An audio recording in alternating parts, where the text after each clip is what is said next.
Good morning students. आज हम पढ़ेंगे स्विच गियर एंड प्रोटेक्शन ई 309 में चैप्टर 3 फ्यूजेस। अपन ने अपने घरों में और फैक्ट्रियों में देखा होगा कि फ्यूज़ लगाए जाते हैं। इस नाम से हर कोई वाकिफ़ है, मगर ये क्या चीज़ है और इसके क्या यूज हैं और ये कितने प्रकार के होते हैं वो आज हम देखेंगे। फ्यूज एक सबसे छोटी एवं सस्ती युक्ति है जो अधिभार और ओवरलोड तथा लघु परिपथ की स्थिति में परिपथ को सप्लाई से पृथक करता है। फ्यूज यूनिट लघु आकार की एक तकनीकी रक्षण युक्ति टेक्निकल प्रोटेक्टिंग डिवाइस है, जैसे विद्युत परिपथ में लाइव वायर के साथ श्रेणी क्रम में संयोजित किया जाता है। शॉर्ट सर्किटिंग व ओवरलोडिंग आदि असामान्य स्थिति में जब परिपथ में पूर्व निश्चित मान से अधिक विद्युत धारा प्रवाहित होती है, मतलब जब वो फॉल्ट या ओवरलोडिंग के टाइम जब ज़्यादा करंट फ्लो होता है, तब लो मेल्टिंग पॉइंट वाली धातु से निर्मित फ्यूज एलिमेंट स्वयं पिघलकर दूसरी परिपथ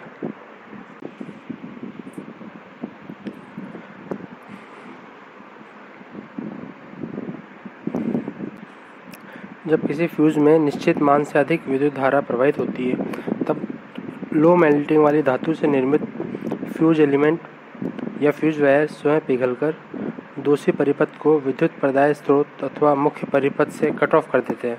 फ्यूज़ पिघल जाता है और जो लाइव वायर की जो श्रेणी में लगाया जाता है, तो इसका कनेक्शन कट ऑफ हो जाता है। परिणाम स्वरूप परिपथ से विद्युत धारा का मान शून्य हो जाता है, उसमें करंट फ्लो होना जीरो हो जाती है। इस प्रकार स्वयं परिपथ तथा इसमें संयोजित उपकरण उच्च वोल्टेज धारा के कारण होने वाली क्षति, जैसे कि जलकर नष्ट होने से बच जाते हैं। जितने भी प्रभाव उस ज़्यादा करंट से होने वाले थे, जो अगर फ्लो हो जाता, अगर उसमें फ्यूज़ नहीं लगाया हुआ होता, तो उस सारे प्रभावों से बचने के लिए ये फ्यूज़ लगाया जाता है। दोष निवारण के पश्चात एक नवीन फ्यूज़ को दोबारा लगाने से विद्युत परिपथ ज्यों का त्यों पुनः ऊर्जित हो जाता है। जैसे ही फ्यूज़ को अपन रिप्लेस कर देते हैं फॉल्ट सही करने के बाद, तो अपना सर्किट वापस से चालू हो जाता है। इस फ्यूज़ को अपन श्रेणी में लगाते हैं लाइव वायर के। इस प्रकार फ्यूज यूनिट स्वचालित रक्षण युक्ति ऑटोमेटिक प्रोटेक्टिंग डिवाइस के साथ साथ स्विचिंग डिवाइस का भी कार्य करता है। मतलब जब अगर अपन फ्यूज़ को हटा देंगे तो सप्लाई कट ऑफ हो जाएगी और फ्यूज़ को लगाते ही सप्लाई वापस आ जाएगी। तो ये एक स्विचिंग डिवाइस की तरह भी काम करता है, क्योंकि फ्यूज़ के लगाने के साथ ही परिपथ पुनः पूर्ण हो जाता है। चूँकि फ्यूज़ यूनिट एक विश्वसनीय लघु आकार की कम जगह घेरने वाली साफ सुथरी, दिखने में सुंदर, कीमत में सस्ती व विलोम लक्षण वाली रक्षण युक्ति है, इसलिए इसका प्रयोग निम्न क्षमता से लेकर उच्च क्षमता तक के इलेक्ट्रिकल तथा इलेक्ट्रॉनिक्स के सर्किटों में विस्तृत एवं समान रूप से होता है। ये क्योंकि आकार में छोटी होती है और इसका जो ऑपरेशन होता है वो बहुत इजी होता है। इसके लिए कोई टेक्निकल प्रशिक्षण की ज़्यादा ज़रूरत नहीं होती है। फ्यूज़ को लगाना बहुत इजी होता है और ये बहुत इजीली मिल जाता है, रिप्लेस हो जाता है। इसलिए इसका जो यूज़ है वो आज के टाइम में बहुत है। अब इसके अंदर फ्यूज़ के अंदर बहुत सारे डेफिनेशंस आती हैं जिनको पढ़ना ज़रूरी है। जिसमें पहला है फ्यूज़ वह तकनीकी साधन टेक्निकल डिवाइस जो उच्च विद्युत धारा के विरुद्ध केबलों तथा उपकरणों की रक्षा के लिए विद्युत परिपथ के श्रेणी क्रम में संयोजित किया जाता है, फ्यूज कहलाता है। प्राय फ्यूज शब्द का प्रयोग रक्षण युक्ति के सभी अंगों को व्यक्त करने के लिए किया जाता है। इसे फ्यूज यूनिट भी कहते हैं। फ्यूज बेस, फ्यूज का आधार, इसका तात्पर्य फ्यूज यूनिट के निचले आधारी भाग से है। यह विद्युत रोधी पदार्थ पोर्सलेन से बना हुआ स्थैतिक अंग होता है, जिसमें प्रणाली के संयोजन के लिए धातु की पत्तियों से निर्मित दो सिरे व्यवस्थित होते हैं। जिस बेस पे फ्यूज वायर बांधा जाता है उस बेस को फ्यूज बेस कहते हैं और ये पोर्सलेन से बना हुआ होता है। इसमें दोनों तरफ पिंस होती हैं जिसके अंदर पत्तियाँ होती हैं जिसके अंदर वो फ्यूज़ वायर बांधा जाता है।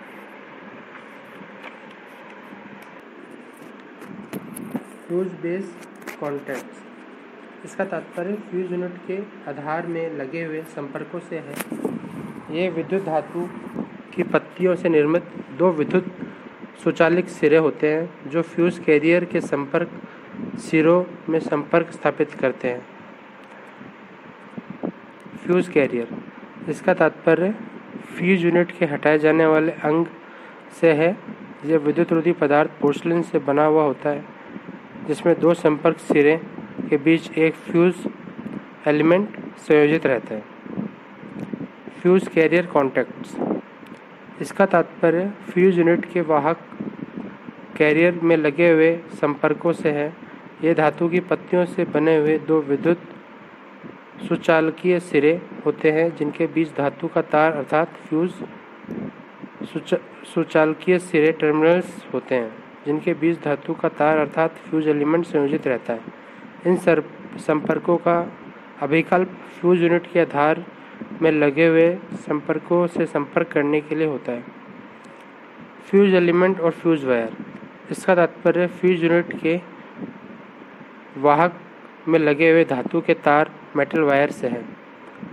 यह विद्युत सुचालकीय अंग होता है जो असामान्य स्थिति एबनॉर्मल कंडीशन में उच्च धारा के प्रभाव से पिघलकर विद्युत परिपथ को भंग कर देता है, वह सर्किट कट ऑफ कर देता है। फ्यूज लिंक, फ्यूज का वह अंग है जिसे प्रचलन के पश्चात फ्यूज को पुनः प्रयोग करने के लिए स्थानांतरित या रिप्लेस करना पड़ता है। फ्यूज की कड़ी कहलाती है। इसे कभी कभी फ्यूज यूनिट भी कहते हैं। फ्यूज अवयव तथा धारक दोनों को मिलाकर पूर्ण होता है। फ्यूज लिंक कॉन्टैक्ट, फ्यूज की कड़ी की संपर्क, फ्यूज का वह अंग जिसे प्रचलन के पश्चात फ्यूज को पुनः प्रयोग करने के लिए स्थानांतरित करना पड़ता है फ्यूज की कड़ी कहलाती है।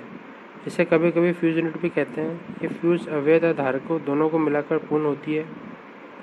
फ्यूज की कड़ी या तो फ्यूज की कड़ी के संपर्कों से संयोजित रहती है या फिर फ्यूज के आधार के संपर्कों के साथ प्रत्येक संयोजित रहती है। फ्यूज होल्डर, फ्यूज का धारक, फ्यूज का आधार तथा फ्यूज का वाहक दोनों मिलाकर फ्यूज धारक कहलाते हैं। वास्तव में फ्यूज के धारक का तात्पर्य फ्यूज को धारण करने वाले अंगों से होता है।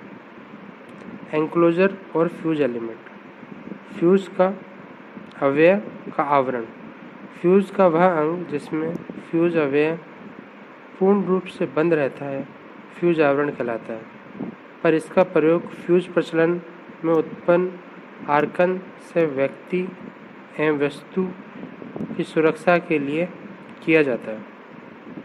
रेटेड वोल्टेज, फ्यूज की निर्धारित वोल्टेज, यह फ्यूज की उच्चतम कार्यकारी तथा उपाधि वोल्टेज डेजिग्नेशन वोल्टेज है जिस पर फ्यूज सफलतापूर्वक कार्य करता है। इस वोल्टेज से फ्यूज की परीक्षण अवस्थाएं, टेस्ट कंडीशन एवं कार्यकारी वोल्टेज की सीमाएं ज्ञात होती हैं। अगर रेटेड वोल्टेज से अधिक वोल्टेज फ्यूज के अक्रॉस लगाया जाता है तो अपना fuse base fuse wire damage हो सकता है। वह नॉर्मल जिस काम के लिए लगाया गया है वहाँ पर वो काम नहीं देता है। इसलिए जो फ्यूज की रेटेड वोल्टेज होती है उसको ही उसके अंदर फ्यूज को काम में लेना चाहिए। रिकवरी वोल्टेज, यह फ्यूज के अवयव के पिघलने के पश्चात संपर्कों के अक्रॉस प्राप्त वोल्टेज है। आर्क वोल्टेज, यह आर्कन के समय फ्यूज कड़ी के अक्रॉस प्राप्त होने वाला वोल्टेज है। आर्क वोल्टेज फ्यूज की पुनः प्राप्त वोल्टेज से कम होती है। रेटेड करंट, यह फ्यूज उच्चतम कार्यकारी एवं उपाधि धारा है जिस पर फ्यूज सफलतापूर्वक सतत कार्य करता है। फ्यूज का अभिकल्पन इसी उच्चतम धारा पर लगातार कार्य करने के लिए किया जाता है। जितना करंट उस फ्यूज वायर से फ्लो हो सकता है उसको अपन रेटेड करंट बोलते हैं, जिस करंट के लिए बनाया गया है। अगर मान लीजिए 10 एम्पीयर के लिए फ्यूज़ वायर हम काम में ले रहे हैं और अगर फॉल्ट के समय उसमें 12 एम्पीयर या 15 एम्पीयर फ्लो हो रहा है तो उसकी रेटेड करंट हो जाएगी 10 एम्पीयर, और उस रेटेड करंट के ऊपर जो भी करंट फ्लो होगा उस करंट पे फ्यूज़ वायर मेल्ट हो जाएगा और सर्किट को पृथक कर देगा। फ्यूजिंग करंट, फ्यूज़ की प्रगलन धारा, यह न्यूनतम धारा जिस पर फ्यूज़ अवयव पिघलकर गिर जाता है प्रगलन धारा अथवा न्यूनतम प्रगलन धारा मिनिमम फ्यूजिंग करंट कहलाती है। निर्धारित धारा की अपेक्षा फ्यूज़ की प्रगलन धारा उच्च होती है।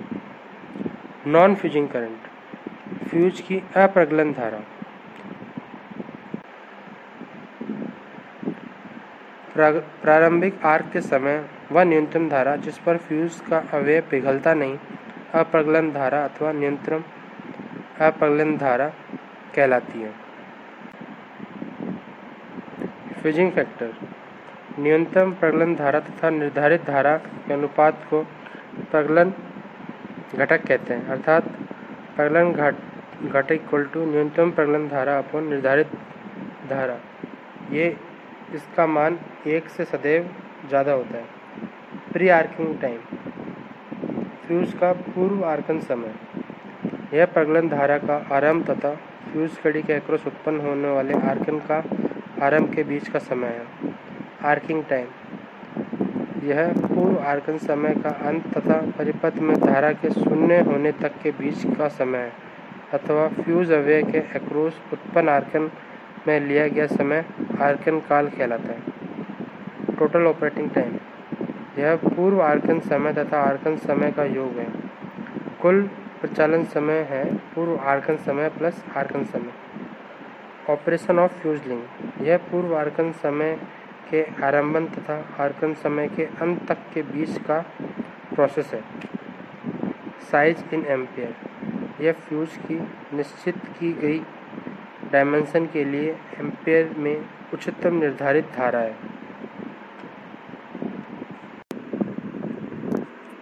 Cut off and cut off current, fuse का कट ऑफ तथा कट ऑफ धारा, यह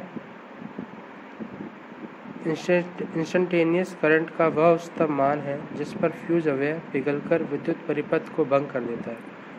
तब फ्यूज कड़ी या फ्यूज लिंक को कट ऑफ कहते हैं तथा तात्क्षणिक धारा में के वर्तमान मान को कट ऑफ धारा कहते हैं। रेटेड कैपेसिटी ऑफ फ्यूज, निश्चित भौतिक अवस्थाओं के अंतर्गत वह उच्चतम कार्यकारी धारा जिस पर फ्यूज सफलतापूर्वक सतत कार्य करता है फ्यूज की निर्धारित क्षमता कहलाती है और यह एम्पियर में मापी जाती है। मतलब जितना करंट उससे बिना रोक टोक फ्यूज वायर से पास हो सकता है उसको रेटेड कैपेसिटी ऑफ फ्यूज कहते हैं। रैप्चरिंग कैपेसिटी ऑफ फ्यूज, कुछ विशेष प्रयोगात्मक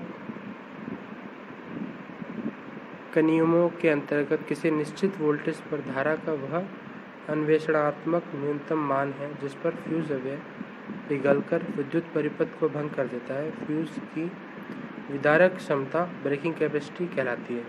इसे एम्पियर में मापा जाता है।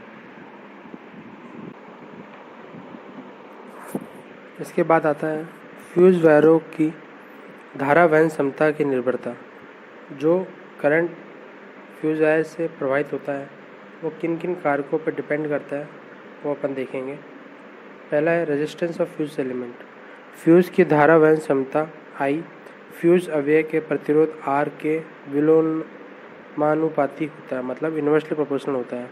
जितना ज़्यादा वायर का रेजिस्टेंस होगा उतना ही वो कम करंट उसमें से पास हो पाएगा, उसकी करंट कैपेसिटी उसकी कितनी ही कम हो जाएगी। Nature of material of fuse element. Fuse की धारा वहन क्षमता आई फ्यूज अवयव के पदार्थ के विशिष्ट प्रतिरोध रो के इन्वर्सली प्रोपोर्शनल होता है। Length of fuse element. Fuse की धारा वहन क्षमता आई लेंथ की इन्वर्सली प्रोपोर्शनल होती है। जितनी ज़्यादा लेंथ होगी उतना ही उसकी करंट कैपेसिटी कम होगी। इसलिए फ्यूज़ की जो लेंथ होती है वो कम होती है ताकि उसकी जो करंट कैपेसिटी हो वो ज़्यादा हो सके। नेक्स्ट जो करंट कैपेसिटी ऑफ फ्यूज़ की डिपेंड करती है वो है cross sectional area of fuse element.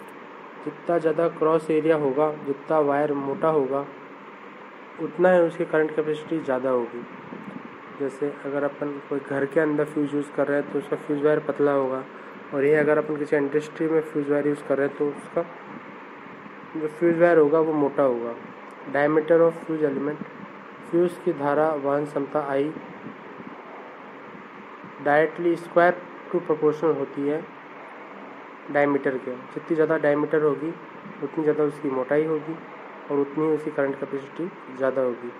इसी तरह रेडियस का भी directly proportional to square of radius होता है। जितनी ज़्यादा रेडियस होगी उतनी ज़्यादा डायमीटर होगी, उतना ज़्यादा उसका एरिया होगा और उसकी करंट कैपेसिटी उतनी ही ज़्यादा होगी। Surface area of fuse element, अधिक पैरामीटर तथा खोखले तारों की वहन क्षमता उच्च होती है। Nature of external surface of fuse element, बलदार तारों की अपेक्षा समान साइज के ठोस तारों की धारा वहन क्षमता उच्च होती है।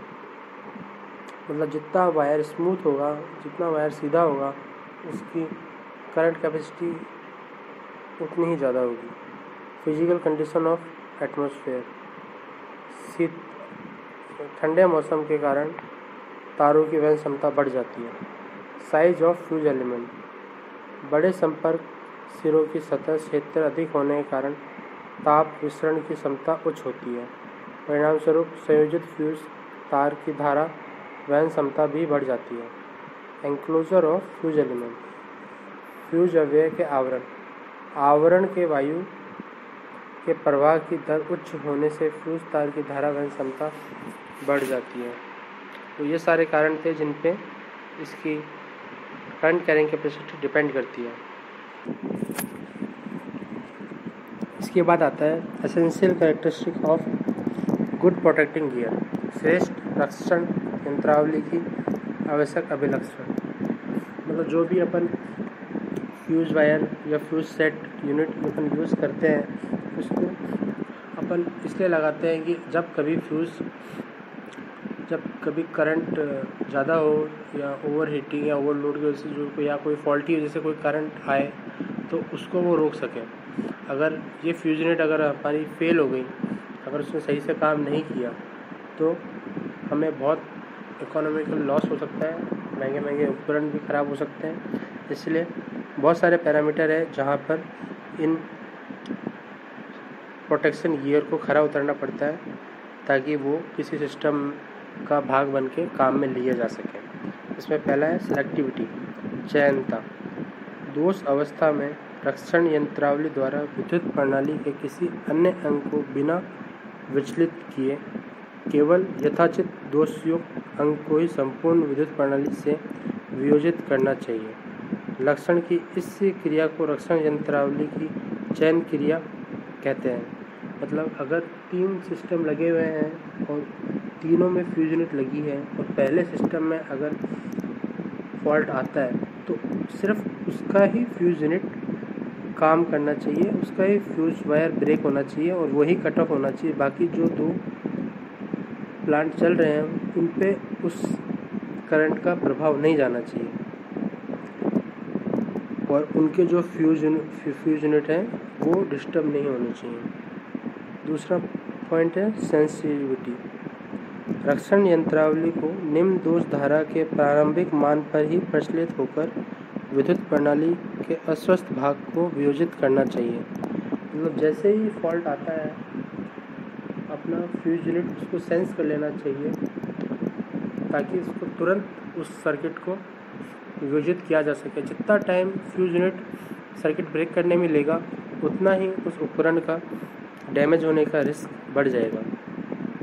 इसलिए जो फ्यूज यूनिट होगी उसकी सेंसिटिविटी बहुत ज़्यादा हाई होनी चाहिए। ये चीज़ फ्यूज यूनिट पे भी लागू होती है और बाकी सभी रिलेज, सर्किट ब्रेकर, जितने भी प्रोटेक्शन गियर है सब पे ये चीज़ लागू होती है। तीसरा है रिलायबिलिटी। रक्षण यांत्रिक वाली को पूर्व निर्धारित अवस्थाओं के अंतर्गत अवश्य ही अपना कार्य पूरा करना चाहिए, अर्थात दोष स्थिति में समय यंत्रावली का प्रचलन असफल नहीं होना चाहिए। मतलब अगर पहले सिस्टम में फॉल्ट आया है और अगर अपन रिलाई कर रहे हैं कि उसकी फ्यूज यूनिट सही है, तो उसको उस फॉल्ट कंडीशन के अंदर वर्क करना चाहिए। इसको अपन रिलायबिलिटी बोलते हैं, विश्वसनीयता बोलते हैं कि अपन उस फ्यूज यूनिट पर विश्वास कर सकते हैं। उसके बेस पे अगर अपन अपना सिस्टम छोड़ रहे हैं तो हम एश्योर हो जाएंगे कि आगे के अगर फॉल्ट आता है तो वो फ्यूज यूनिट लगी हुई है और कोई डैमेज नहीं होगा। नेक्स्ट पॉइंट आता है क्विकनेस। विद्युत प्रणाली के विद्युत उपकरणों का रक्षा गुणक, सेफ्टी फैक्टर तथा प्रचलन का यथायथ बनाने के लिए रक्षण यंत्रावली का रेस्पॉन्स अतिशीघ्र होना चाहिए। मतलब जब भी वो फॉल्ट आएगा तो अपनी फ्यूज यूनिट तुरंत काम करनी चाहिए और उस फॉल्ट को रिमूव कर देना चाहिए। नेक्स्ट आता है स्टेबिलिटी। रक्षण यंत्रावली की आवश्यकता के समय पर ही प्रचलित होना चाहिए, अन्य अनावश्यक अवस्थाओं में प्रचलित नहीं होना चाहिए। मतलब अगर अपन रेटेड कैपेसिटी उसकी 10 एम्पेयर है और अगर 9.5 एम्पेयर आता है या 10 एम्पेयर आता है तो उस स्टेट के अंदर वो फ्यूज यूनिट वर्क नहीं करनी चाहिए। और अगर जैसे ही 10 के ऊपर आता है, 10.5 आता है, तो उसको वर्क करना चाहिए। तो फ्यूज यूनिट इस तरह डिज़ाइन होनी चाहिए कि भाई जिस रेंज के लिए उसको बनाया गया उसके वो अंदर ही काम करे और बाकी करंट के लिए वो स्टेबल रहे। ऐसा नहीं हो कि वो 9.5 एम्पेयर के लिए ही ब्रेक हो जाए जबकि उसकी रेटेड कैपेसिटी 10 हो, तो उस पॉइंट को अपन स्टेबिलिटी बोलते हैं। Provision of for future extension. भविष्य में विस्तार की संभावना। भविष्य में विद्युत प्रणाली के विस्तार हेतु रक्षण यंत्रावली की पूर्ण कल्पना का विधान होना चाहिए ताकि प्राथमिक यंत्रावली के कारण किसी प्रकार की बाधा ना पड़े। जब भी हम कोई सिस्टम स्टार्ट करते हैं, इनिशियली वो छोटा होता है, मगर भविष्य में उसकी कैपेसिटी भी बढ़ती है, उसमें और उपकरण भी जुड़ते हैं, तो जो भी प्रोटेक्शन गियर होता है वो फ्यूचर एक्सपेंशन को ध्यान में रख के काम में लेना चाहिए कि उसकी जगह अगर अपन को अधिक रेटिंग कैपेसिटी का फ्यूज वायर वगैरह लगाना है तो वो भी अपन उसके अंदर इजीली इंस्टॉल कर सकें। तो जब ये सारे पॉइंट कोई प्रोटेक्शन गियर फॉलो करता है तो जो भी अपने उपकरण होते हैं वो सेफ़ रहते हैं, जो भी अपना पावर सिस्टम होता है वो फॉल्ट से बचा हुआ रहता है। इसीलिए हम ये सब मेजर्स रखते हैं, जैसे सेलेक्टिविटी हुआ, रिलायबिलिटी हुआ, क्विकनेस हुआ, स्टेबिलिटी हुआ और प्रोविज़न ऑफ फ्यूचर एक्सटेंशन हुआ। इन पॉइंट को अगर कोई प्रोटेक्शन गियर फॉलो करता है तो हम निश्चित होकर कह सकते हैं कि हमारा सिस्टम प्रोटेक्ट रहेगा फॉल्ट कंडीशंस के अंदर भी या ओवरलोड कंडीशन के अंदर भी।